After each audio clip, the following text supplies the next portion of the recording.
नमस्कार दोस्तों, कैसे हैं आप सब। उम्मीद करती हूँ कि आप सब बहुत अच्छे होंगे। आज के वीडियो में हम बात करेंगे कामदा एकादशी। कामदा एकादशी नाम से ही आप जान सकते हैं, जिसे कि हर एक कार्य जो है आपका शुभ हो, पूर्ण हो। ठीक है, तो कामदा एकादशी व्रत जो है कब है। व्रत 3 दिवसीय जो कि एकादशी व्रत होता है, 10वीं एकादशी और द्वादशी, तीनों दिन का संपूर्ण जानकारी, व्रत कब से प्रारंभ हो रहा, कब इसका समापन हो रहा और पारण का शुभ मुहूर्त क्या है, हर चीज़ के बारे में अच्छे से जानते हैं। तो आप लोग वीडियो को देख ले। कोई भी सवाल होगा नीचे कमेंट बॉक्स में ज़रूर बताएं। देखिए, एकादशी तो अपने आप में सर्वश्रेष्ठ होता है, चाहे वह शुक्ल पक्ष का हो चाहे वह कृष्ण पक्ष का हो।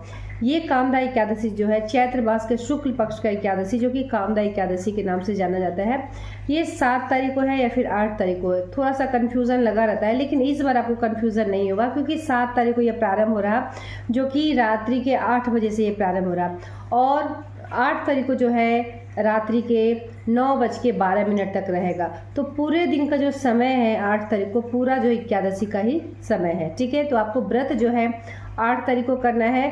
7 तारीख जो कि 10वीं तिथि है, 10वीं का आपको पूरा जो ही कार्य करना है, 10वीं एकादशी और द्वादशी, 7, 8 और 9 3 दिवसीय जैसे कि ये व्रत होता है। लेकिन 10वीं के दिन आप दुर्गा जी का हम लोग विदाई करते हैं। जैसे कि मैं बताती भी रहती हूँ कि बाल वगैरह धोना होता है, वो 10वीं के दिन ही धोना है। लेकिन इस बार जो है आप लोग 10वीं के दिन बाल मत धोइएगा। बाल से आप स्नान कर लीजिएगा, लेकिन धोया नहीं जाता है, क्योंकि माता की विदाई किए रहते हैं हम लोग। तो 10वीं के दिन आपको बाल नहीं धोना है। तुलसी पत्र जो है उस दिन तोड़ के आप लोग रख लीजिएगा। एकादशी जो कि मंगलवार के दिन एकादशी है, वैसे भी एकादशी के दिन तो तोड़ा नहीं जाता है। तो जो एकादशी को जब हम पूजा करते हैं विष्णु भगवान का, तो उसमें जो है तुलसी पत्र या फिर जो ही आपको तुलसी का मंजरी मिल जाता है, तो आप लोग ज़रूर चढ़ाइएगा। 10वीं तिथि का टोटल यही नियम होता है कि लहसुन प्याज खाए रहते हैं। तो भी नवरात्र में तो बहुत सारे घरों में लहसुन प्याज नहीं बन रहा, अगर फिर भी बहुत सारे लोग बाहर का खा लेते हैं, तो आप लोग बाल से जो है स्नान कर लीजिएगा, बाल मत धोइएगा उस दिन, और शुद्ध और सात्विकता का ध्यान आप लोग रखिएगा। एकादशी के दिन सुबह सवेरे जो ही आप उठती हैं तो पूजा पाठ कर ले। सबसे पहले सूर्य भगवान को अर्घ जरूर दे दें, उसके बाद भगवान विष्णु की पूजा का पाठ करें। और इस दिन जो है जब आप पूजा पाठ करती तो खुद भी जो है पीला वस्त्र पहन लें। भगवान विष्णु को भी पीला वस्त्र जरूर से ज़रूर अर्पित करें।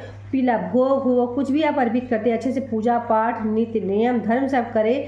घी का दीपक जलाए, और साथ ही जो है चावल अनाज ये सब जो है इस्तेमाल नहीं किया जाता है। एकादशी व्रत जो होता है बहुत ही महत्वपूर्ण होता है। अगर जो लोग एकादशी का व्रत करते हैं, कोई भी व्रत करे ना करे, लेकिन एकादशी व्रत अगर 3 दिवसीय का नियम विधि अगर आप कर लेते हैं, तो समझ लें कि सभी मतलब देवी देवता जो है आपके ऊपर जो है सर के ऊपर आशीर्वाद रहेगा, क्योंकि ये सभी व्रतों में जो है सर्वश्रेष्ठ व्रत होता है। और एकादशी व्रत जो कि अगर साल में जो है कुल 24 एकादशी होता है, 12 शुक्ल पक्ष और 12 कृष्ण पक्ष। बहुत सारे जो है एक ही यानी शुक्ल पक्ष का ही करते हैं या फिर कृष्ण पक्ष का ही करते हैं। कुछ ही लोग ऐसे हैं जो शुक्ल पक्ष और कृष्ण पक्ष दोनों ही एकादशी करते हैं। तो ये तो अपने आप में सर्वश्रेष्ठ है। और कामदा एकादशी जो कि हर कार्य को पूर्ण करने के लिए, हर पापों को नष्ट करने के लिए, हर जो है परेशानियों जो भी आपके ऊपर विघ्न आता है, हर विघ्न को हरने वाला ये कामदा एकादशी है। तो कामदा एकादशी के दौरान व्रत का नियम विधि आप लोग अच्छे से कीजिएगा। और साथ ही देखिए, इसमें पारण का शुभ मुहूर्त है, वो तो मैं आपको बताऊंगी ही कि पारण कब है। पारण जो है द्वादशी यानी 9 तारीख को पारण का समय है। पारण का समय आपको ये ध्यान रखना है, जब भी आप पारण करते हैं तो कुछ ना कुछ गाय के नाम का या ब्राह्मण का नाम का जो दान का सामान है वो निकाल कर ही आप लोग पारण कीजिएगा। बहुत सारे लोग जो है पारण कर लेते हैं, उन्हें याद ही नहीं रहता है। तो जो पारण का सामान है वो स्नान करने से पहले जो है दान का सामान जो है निकाल कर रख लीजिएगा। यथाशक्ति पंखा हो, पानी हो, जो भी आपको इच्छा करे वो आप दान ज़रूर कर सकते हैं। पारण के अगर समय की बात करें तो सुबह के 6:16 से लेके 9:35 का जो समय है वो पारण का समय है। इस बीच आप लोग पारण कर लीजिएगा। पारण में जो है बहुत सारे घर में जो है चावल नहीं खाया जाता है, बहुत सारे घरों में खाया जाता है। तो द्वादशी का नियम है कि आप द्वादशी में चावल खा सकते हैं, किसी भी तरह का कोई दिक्कत नहीं है, क्योंकि एक दिन ही जो कि एकादशी के दिन ही चावल का परहेज किया जाता है। अगर एकादशी का व्रत करते हैं तो देखिए दोपहर में सोना नहीं चाहिए, इसका नियम है। लेकिन फिर भी थकावट है, अगर बहुत थक गए हैं और दिन बहुत बड़ा हो रहा, तो ऐसे में आंचल में तुलसी पत्र आप लोग बांध लीजिएगा।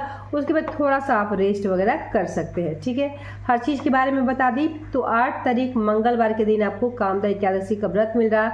व्रत का अच्छे से आप लोग पालन कीजिएगा। व्रत अगर आप कर रही हैं तो व्रत का पालन का जो समय है शुभ मुहूर्त में ही आपको पालन करना है। और पालन करते समय ध्यान रखिएगा कि कुछ ना कुछ अनाज हो, या फिर क्योंकि एकादशी के दिन अनाज का दान नहीं करना है, द्वादशी में अनाज का दान करना है। ठीक है, तो कुछ ना कुछ ब्राह्मण के लिए, गाय के लिए आप लोग निकाल दीजिएगा। जब आप पालन करती हैं तो मुख में तुलसी पत्र और गंगा जल लेकर ही सबसे पहले, उसके बाद ही कुछ आप खा सकती है। ठीक है, हर चीज़ के बारे में बता दी। फिर भी किसी भी तरह का डाउट सवाल होगा नीचे कमेंट बॉक्स में ज़रूर बताएं। मिलती हूँ एक नए वीडियो के साथ, तब तक के लिए